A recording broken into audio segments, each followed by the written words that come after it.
harusnya kalau pada saat perjanjian itu dua-duanya orang yang membuat perjanjian itu lewat di antara potongan-potongan binatang itu. Jadi di antara darahnya itu, kalau salah satu pihak tidak bisa memenuhi covenant atau perjanjian itu, dia akan seperti binatang yang mati itu. Jadi dia harus menanggung kematian.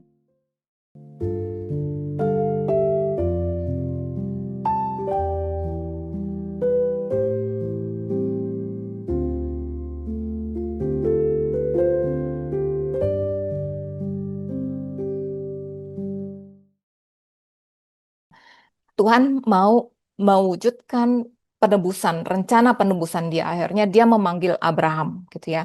Di Kejadian 12 di sini dikatakan, berfirmanlah Tuhan kepada Abram, pergilah dari negerimu, dari sanak saudaramu ke rumah bapamu ini ke negeri yang akan kutunjukkan padamu.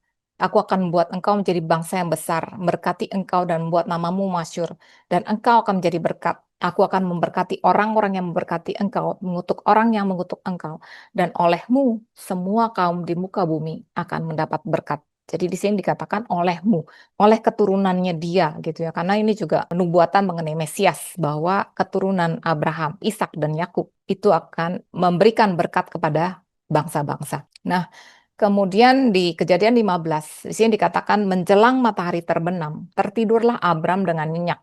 Jadi dia tidur tuh. Kemudian turunlah meliputi gelap gulita yang mengerikan. Ketika matahari telah terbenam dan hari menjadi gelap, maka kelihatanlah perapian yang berasap serta sulu yang berapi lewat di antara potongan-potongan daging itu. Jadi sebelum Abram tuh tidur, Tuhan tuh meminta Abram itu untuk mengambil binatang. Jadi beberapa binatang gitu yang dia suruh. Jadi ada satu lembu betina atau heifer ya, yang umurnya 3 tahun. Kemudian satu kambing betina umur 3 tahun. Nah, satu domba jantan umur 3 tahun juga. Kemudian ada satu burung tekukur dan satu burung merpati. Kemudian untuk binatang-binatang yang gede-gede ini disuruh sembelih gitu ya. Kemudian di sini harusnya kalau pada saat perjanjian itu dua-duanya orang yang membuat perjanjian itu lewat di antara potongan-potongan binatang itu.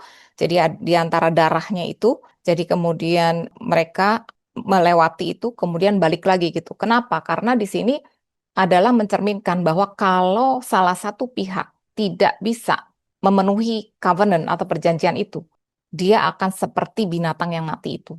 Jadi dia harus menanggung kematian karena ini covenant ya, betul-betul cutting the covenant. Jadi kalau dalam bahasa Ibrani itu kakat Adonai et Avram Bechit. Jadi dan Tuhan itu membuat perjanjian dengan Abram ya, Bechit itu perjanjian. Nah, perjanjian itu adalah cutting the covenant ya, seperti memotong gitu. Kalau kita kan perjanjian cuma pakai tanda tangan, tapi di mata Tuhan yang namanya Bechit perjanjian itu harus memotong karena dia seperti binatang ini dipotong. Kalau kamu nggak memenuhi perjanjian ini, ya kamu mati gitu ya.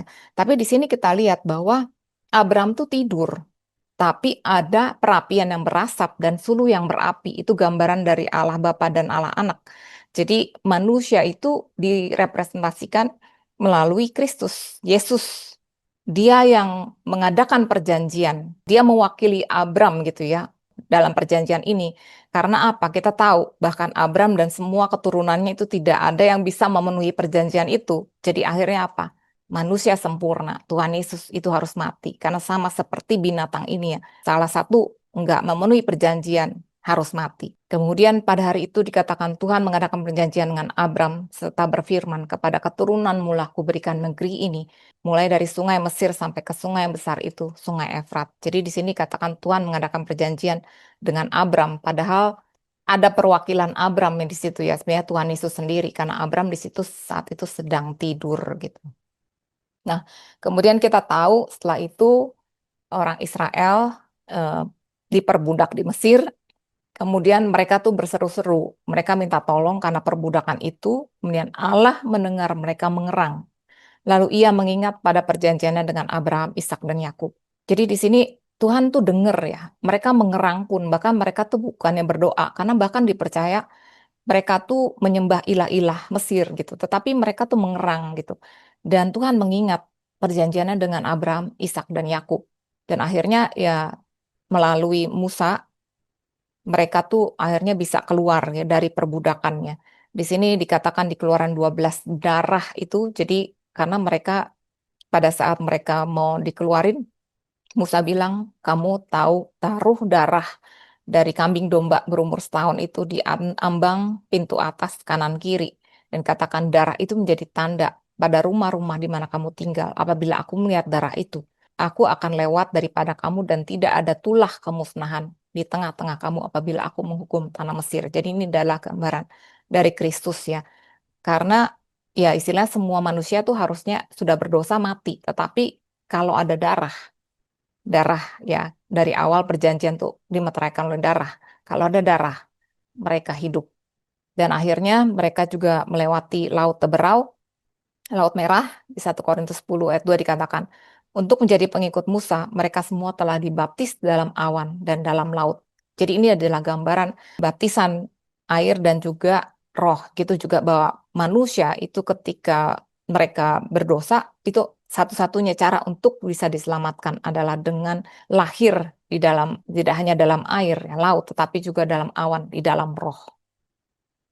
Nah, kemudian kita tahu bahwa kemudian mereka tuh di padang gurun, mereka tuh udah jalan sekitaran 2 tahun gitu ya. Terus sampailah di Kades Barnea. Sebenarnya di sini tuh Tuhan tuh udah mau siapin mereka untuk masuk ke tanah perjanjian. Jadi mereka cuma jalan 2 tahun gitu ya. Tetapi apa yang terjadi? Kita tahu di bilangan 13 ketika mereka mengintai gitu ya. By the way, Kadesh Barnea. Kadesh ini dalam bahasa Ibrani artinya Kodesh ya, kudus. Barnea ini artinya gurun pengembaraan atau desert of wandering gitu ya, gurun. Jadi gurun yang kudus sebetulnya. Nah, kemudian pada saat mereka mengintai, terus mereka balik nih. Kan ada 12 kan, representasi dari 12 suku. Nah, 10 orang itu bilang negeri yang kami lalui untuk diintai adalah satu negeri yang memakan penduduknya. Semua orang yang kami lihat di sana adalah orang yang tinggi-tinggi perawakannya. Juga kami lihat di sana orang-orang raksasa, seperti waktu zaman Nuh ya. Orang enak yang berasal dari orang raksasa. Dan kami lihat diri kami seperti belalang. Demikian juga mereka terhadap kami. Jadi mereka marah sama Musa. Mereka bilang, emang kita di sini buat apa? Jadi mati semua di padang gurun. Karena kita nggak bisa nih ngelawan mereka. Padahal Tuhan udah bilang, aku sudah memberikan tanah itu gitu. Tapi mereka nggak percaya. Mereka lebih percaya kepada apa yang mereka lihat. Dan yang dilihat adalah raksasa gitu. Akhirnya mereka harus di padang gurun lagi selama 38 tahun tambahan, jadi totalnya 40 tahun di padang gurun gitu. Jadi kita bisa lihat bahwa Tuhan itu awalnya nggak mau mereka ada di padang gurun 40 tahun. Itu bukan kehendak Tuhan, bukan the will of God gitu ya. Meskipun dia maha kuasa, tapi dia memberikan kita pilihan gitu. Kita mau mengikuti apa yang kita lihat, ya, usaha manusia, atau kita mau mengikuti tuntunan Tuhan. Kalau kita dengar Tuhan, kita ikuti tuntunan Dia, itu harusnya ya mereka bisa mengalahkan semua raksasa itu gitu ya, seperti juga Kaleb kan pada saat dia akhirnya masuk ke tanah perjanjian gitu. Jadi itu pilihan kita mau ngikutin siapa gitu ya. Seperti juga saat ini, kalau misalnya kita lihat permasalahan gunung masalah gitu, kita mau lihat dengan panca indera kita, dengan pikiran kita, logika kita, atau kita ngikutin tuntunan Tuhan gitu. Dan tuntunan Tuhan itu akan selalu membawa kita kepada kemenangan. Dan kemudian apa yang terjadi ya? Mereka akhirnya jalan sampai ke Gunung Sinai. Kemudian Tuhan bilang, sungguhnya aku akan datang kepadamu dalam awan yang tebal dengan maksud supaya dapat didengar oleh bangsa itu. Jadi Tuhan tuh pengen ngomong kepada mereka gitu. Tetapi mereka tuh ketakutan. Mereka ngelihat petir, api, segala macam. Terus mereka bilang, makhluk mana yang telah mendengar suara dari Allah yang hidup, yang berbicara dari tengah-tengah api seperti kami dan tetap hidup. Mereka bilang sama Musa, mendekatlah engkau dan dengarkanlah segala yang difirmankan Tuhan Allah kita. Engkaulah yang mengatakan pada kami segala yang difirmankan kepadamu oleh Tuhan Allah kita. Maka kami akan mendengar dan melakukannya. Jadi kita tahu ini mental budak yang maunya dikasih tahu gitu. Jadi ya orang-orang bilang A, B, C, D, ya kamu ngikutin aja. Pokoknya kamu ya seperti budak lah. Dibilang A, kamu ikutin A, bilang B, ikutin B, bilang do, ikutin do, bilang don'ts, ikutin don'ts gitu. Padahal Tuhan mau nuntun mereka sendiri gitu. Tuhan mau juga kepada kita ya anak-anaknya, Tuhan mau kita dengar sama dia. Bukannya salah kita dengar sama, maksudnya dengerin orang lain, orang bijak atau para pendeta gitu. Nggak salah, tetapi Tuhan mau kita dengar sendiri dari Dia gitu, supaya kita kuat, kita punya fondasi yang benar gitu. Karena dari awal memang Tuhan mau kita dengar dari Dia gitu ya. Jadi akhirnya di Keluaran 24 ayat 8, kemudian Musa mengambil darah itu. Jadi bahkan ini perjanjian hukum Taurat ya. Musa mengambil darah dan menyiramkannya kepada bangsa itu. Serta berkata, inilah darah perjanjian yang diadakan Tuhan dengan kamu berdasarkan segala firman ini. Jadi bahkan sebenarnya hukum Taurat ya 10 perintah Allah dengan segala turunan-turunannya akhirnya jadi 613 hukum-hukum Musa itu adalah untuk bangsa Israel. Nggak pernah diberikan kepada bangsa lain gitu ya. Kalau bangsa-bangsa lain sebelumnya ada yang dibilang hukum Nuh gitu ya. Tetapi untuk ini perintah-perintah Tuhan itu adalah diberikan kepada bangsa Israel gitu. Jadi di sini itu adalah pilihan mereka. Hukum Taurat itu adalah pilihan mereka. Sama seperti Adam dan Hawa yang memilih untuk makan dari pohon pengetahuan. Mereka juga saat itu di padang gurun, di Gunung Sinai, mereka juga memilih pohon pengetahuan istilahnya. Karena hukum Taurat itu kan berbicara mengenai apa yang baik, apa yang jahat, apa yang mereka harus lakukan, apa yang mereka tidak boleh lakukan gitu. Berfokus pada usaha manusia. Sementara Tuhan mau kita ikuti pohon kehidupan ya, tuntunan Tuhan sendiri. Nah, kemudian di Ibrani 10, di sini dikatakan, di dalam hukum Taurat itu hanya terdapat bayangan saja dari keselamatan yang akan datang, dan bukan hakikat dari keselamatan itu sendiri. Karena itu dengan korban yang sama yang setiap tahun terus-menerus dipersembahkan, hukum Taurat tidak mungkin menyempurnakan mereka yang datang mengambil bagian di dalamnya. Dan kemudian katanya, sungguh aku datang untuk melakukan kehendakmu. Yang pertama, dia hapuskan. Jadi korban-korban itu semua dia hapuskan supaya menegakkan yang kedua.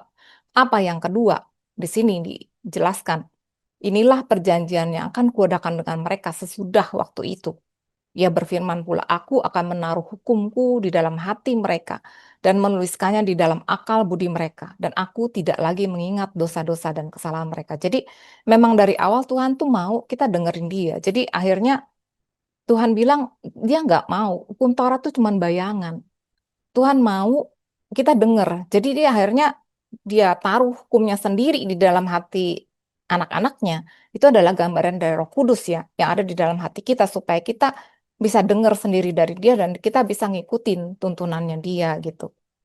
Di Galatia 3, di sini dikatakan, karena semua orang yang hidup dari pekerjaan hukum Taurat berada di bawah kutuk. Ayo, siapa yang mau di bawah kutuk? Sebab ada tertulis, terkutuklah orang yang tidak setia melakukan segala sesuatu yang tertulis dalam kitab hukum Taurat. Karena hukum Taurat itu menuntut kesempurnaannya. Dari 613 salah satu berarti salah semua gitu. Dan bahwa tidak ada orang yang dibenarkan di hadapan Allah karena melakukan hukum Taurat adalah jelas. Jadi jelas ya, nggak ada orang yang bisa dibenarkan karena melakukan hukum Taurat. Karena orang yang benar akan hidup oleh iman. Nah, kemudian orang tanya, lah tapi buat apa dong hukum Taurat? Nah, ini jawabannya. Jadi hukum Taurat adalah penuntun bagi kita sampai Kristus datang. Karena sebelum Kristus ya, itu mereka tuh tetap harus ada moral law kan. Mereka harus dituntun gitu. Seperti anak-anak dituntun. Tapi sampai Kristus aja supaya kita dibenarkan karena iman. Sekarang iman itu telah datang. Karena itu kita tidak berada lagi di bawah pengawasan penuntun. Kenapa? Karena ketika kita percaya itu sebetulnya juga adalah tuntunan Roh Kudus. Nah, begitu kita percaya lahir baru, iman itu datang, kita nggak di bawah lagi hukum Taurat, tapi Roh Kudus sendiri yang menuntun kita. Sebab kamu semua adalah anak-anak Allah karena iman di dalam Yesus Kristus. Karena kamu semua yang dibaptis dalam Kristus telah mengenakan Kristus. Jadi kita udah punya Kristus, kita sudah mengenakan Kristus, Roh Kristus sendiri, Roh Tuhan sendiri itu ada di dalam kita gitu ya. Kita nggak perlu lagi disuruh A, B, C, D gitu ya, disuruh lakukan ini, nggak boleh lakukan ini, karena Tuhan sendiri yang nuntun kita. Kayak dari awal itu memang tujuannya dia gitu. Jadi sekarang kita juga dikasih pilihan, kita mau apa, kita mau yang mana, kita mau pakai usaha kita, atau kita mau dituntun roh Tuhan sendiri gitu ya. Nah, di Filipi 2, di sini dikatakan, Kristus Yesus yang walaupun dalam rupa Allah, tidak menganggap kesetaraan dengan Allah itu sebagai milik yang harus dipertahankan. melainkan telah mengosongkan dirinya sendiri dan mengambil rupa seorang hamba dan menjadi sama dengan manusia. Dalam keadaan sebagai manusia, ia telah merendahkan dirinya dan taat sampai mati, bahkan sampai mati di kayu salib. Dia taat ya, manusia sempurna, manusia yang taat. Dulu kan Adam itu nggak taat, sekarang Yesus itu taat, dia bahkan sampai mati di kayu salib. Itulah sebabnya Allah sangat meninggikan dia dan mengaruniakan kepadanya nama di atas segala nama, supaya dalam nama Yesus ya, bahkan bukan dalam nama Yud-Heh-Vaveh, dalam nama Adonai, El Shaddai, Elohim, bukan. Dalam nama Yesus. Bertekuk lutut segala yang ada di langit dan ada di atas bumi dan ada di bawah bumi, dan segala lidah mengaku Yesus Kristus adalah Tuhan bagi kemuliaan Allah Bapa. Dan saya percaya ya, banyak orang tidak mau bilang Yesus karena katanya itu bukan namanya dia lah, apa dan sebagainya. Jadi pakai nama-nama lain. Tetapi nama Yesus itu sama berkuasa. Coba tanya, lihat semua orang yang pernah sesat gitu ya, termasuk ke ajaran sesat, mereka tuh nggak mungkin mengatakan nama Yesus karena nama itu adalah nama yang berkuasa, nama Tuhan itu sendiri gitu ya. Dan di 1 Yohanes 4 ayat 19 dikatakan kita mengasihi karena Allah lebih dulu mengasihi kita. Jadi kalau orang takut yang tanpa hukum Taurat nanti orang bisa seenak-enaknya. Enggak, justru ketika kita punya Kristus, kita tuh mengasihi, kita melakukan kehendak Dia. Bukan karena kita disuruh, tetapi karena Allah lebih dulu mengasihi kita. Karena Dia lebih dulu mengorbankan hidupnya buat kita gitu ya. Nah, di Yohanes 3 ayat 5 sampai 6, jawab Yesus dikatakan, "Aku berkata kepadamu, sesungguhnya jika seorang tidak dilahirkan dari air dan roh, ya seperti baptisan laut dan awan, dilahirkan dari air dan roh, ia tidak dapat masuk ke dalam kerajaan Allah. Apa yang dilahirkan dari daging adalah daging, apa yang dilahirkan dari roh adalah roh." Jadi air ini air ketiban ibu ya, ketika orang lahir manusia itu lahir dari air, tapi dia harus lahir dari roh. Karena roh itulah yang menghidupkan. Di Yesaya 64 ayat 6 dikatakan, "Demikianlah kami sekalian seperti seorang najis dan segala kesalehan kami seperti kain kotor." Kenapa daging itu tidak bisa dibenarkan? Karena kesalehan, yang bukan kesalahan. Kesalehan, our righteousnesses, itu seperti kain kotor. Kain duk ini sebetulnya. Kain untuk seperti, maaf ya kalau perempuan menstruasi. Jadi bilang seperti itu. Bahkan gitu najisnya ya, kesalehan. Karena apa? Manusia itu sesaleh-salehnya nggak akan bisa sempurna. Jadi ya kesalehan itu seperti kain kotor. Harus ada yang sempurna yang bisa membenarkan. Dan karena Kristus itu sudah taat, kita yang percaya, kita ada di dalam Dia, rohnya Dia di dalam kita, makanya kita bisa dibenarkan. Nah, di sini kita bisa lihat ya perbedaannya. Jadi dosa pertama itu terjadi di Taman Eden. Jadi ketika manusia makan dari pohon pengetahuan yang baik dan yang jahat. Jadi hukum Taurat itu adalah berfokus pada pengetahuan yang baik dan yang jahat, usaha manusia untuk dibenarkan. Tapi semua manusia itu gagal ya. Gagal karena standar Tuhan itu ya betul-betul kudus ya kudus, tanpa dosa sedikit pun. Dan di bawah perjanjian lama ya, di bawah hukum Taurat, itu orang terbaik pun siapa yang terbaik? Itu semuanya gagal. Daud ya, Raja Daud itu yang raja yang dibilang punya hati yang berkenan kepada Tuhan, dia juga gagal. Gagal di hukum yang terakhir bahkan ya, 10 perintah. Jangan mengingini milik sesamamu manusia. Tapi dia malah mengambil Batsheba, istri Uria, panglimanya dia. Salomo yang dikatakan orang paling berhikmat sedunia. Dia gagal. Perintah Tuhan yang pertama kedua, jangan ada padamu Allah lain di hadapanku. Jangan membuat bagimu patung yang menyerupai apapun.